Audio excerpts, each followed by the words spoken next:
Il y avait 3 ans que Paul Saint-Pierre avait commencé à faire la collection d'anciennes charrues de cheval de labour. Il en a plus d'une vingtaine maintenant. Elles occupent des situations privilégiées tout autour de sa maison.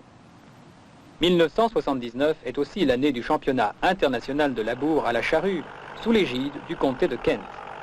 Ça explique peut-être quelque chose au sujet de la collection Saint-Pierre.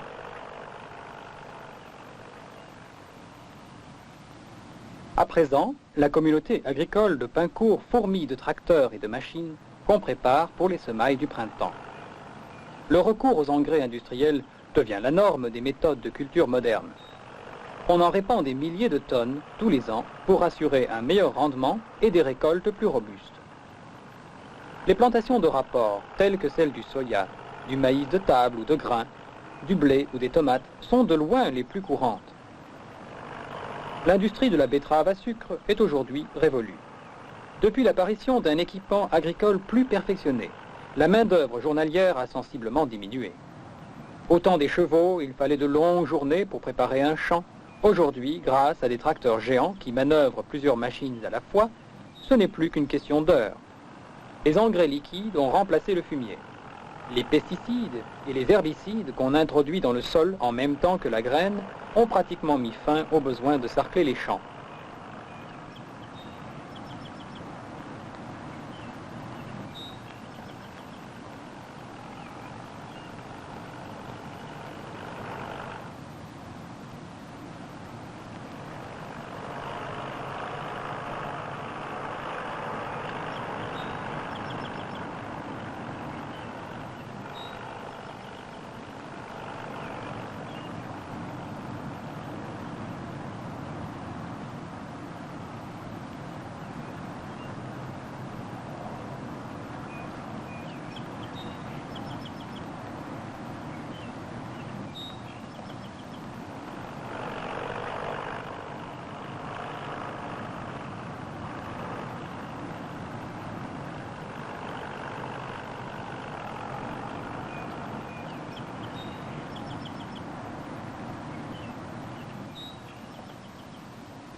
Comme depuis toujours, les plants de tomates viennent de l'État de Géorgie, aux États-Unis.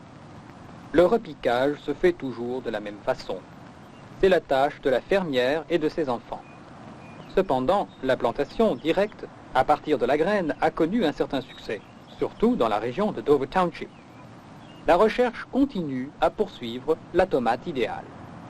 Tous les ans, ces millions de plants produisent les tomates destinées au ketchup, au jus de tomate et maintenant aux pâtes alimentaires. Le climat reste encore un des aspects incontrôlables des plantations de tomates. On les plante en mai, toutefois, une gelée de juin est toujours à craindre.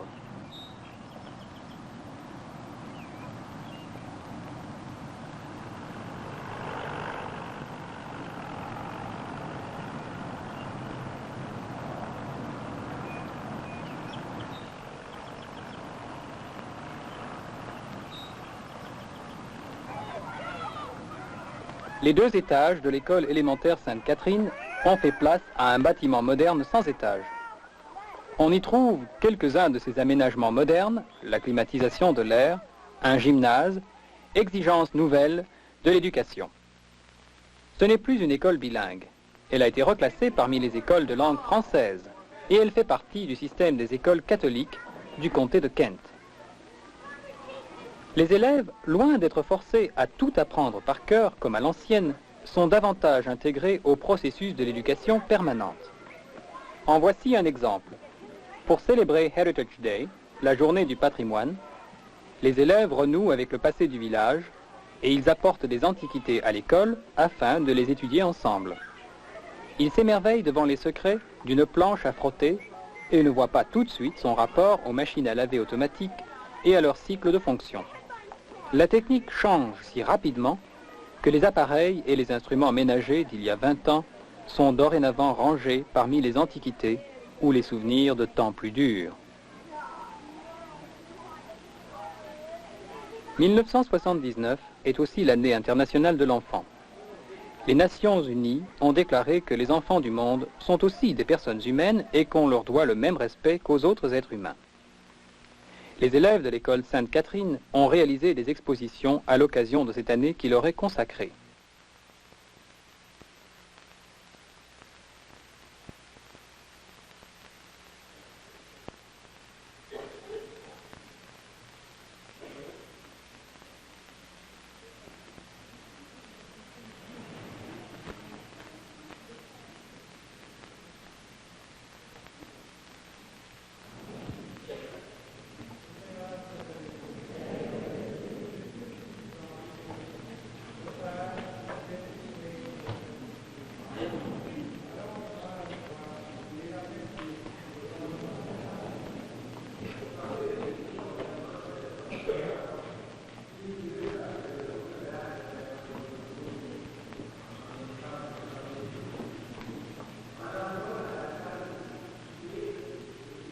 On a célébré une messe spéciale à la mémoire de Madame Janet Howard dans le gymnase de l'école. Madame Howard, née à Pincourt, enseignait la 5e année à Sainte-Catherine au temps où elle est morte. Elle avait pris part au 100e anniversaire de Pincourt en tant que maîtresse des cérémonies des spectacles. Elle est regrettée par toute la communauté comme par sa famille.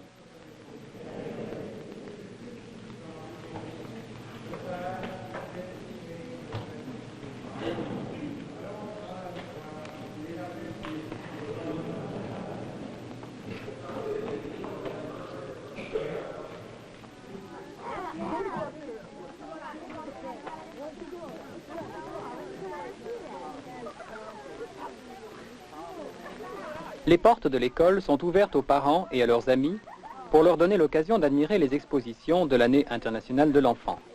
Les corridors sont tapissés d'expositions qui décrivent les moyens de transport et de communication modernes et même des traitements de beauté.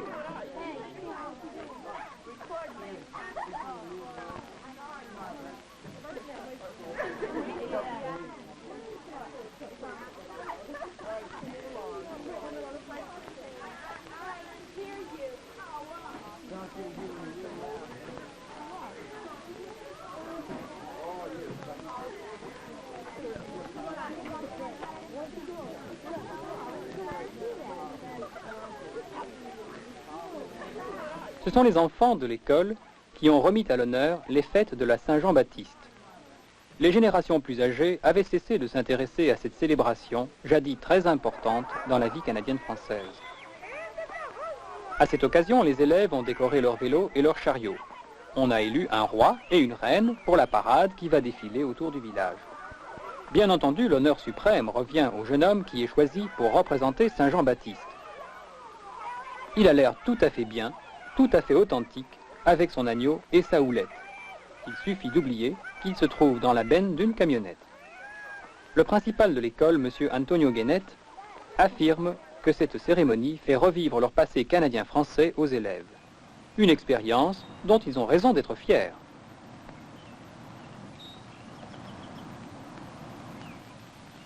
Né à Pincourt, Augustin Caron a reçu son ordination en 1929. 50 ans plus tard, en 1979, après le service fidèle de son Dieu et de son Église, Monseigneur Caron s'est retiré dans son village natal où il a construit non seulement sa maison de retraite, mais aussi une petite chapelle pour y dire sa messe quotidienne. La paroisse a voulu célébrer ce retour avec une messe spéciale et un banquet d'honneur.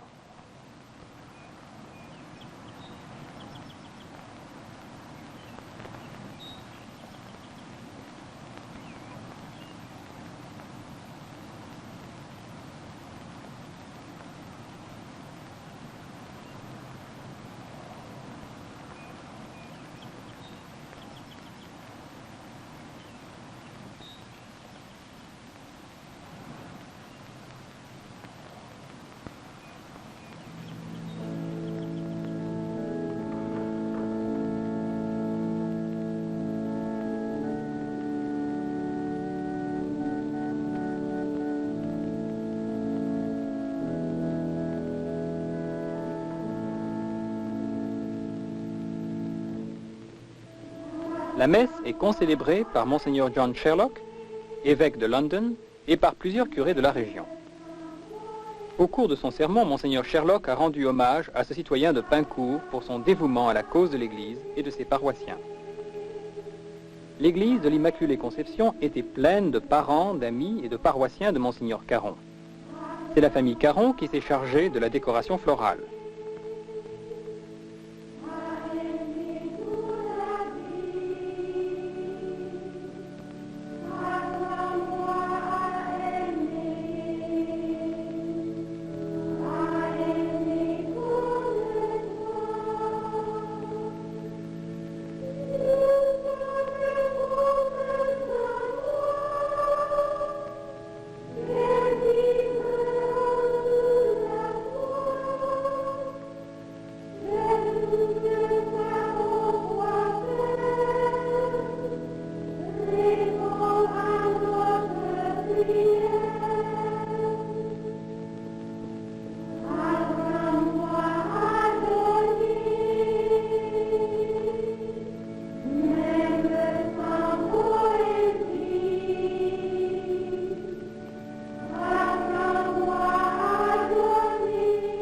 Chaque rose de l'autel représentait un neveu ou une nièce de Monseigneur Caron.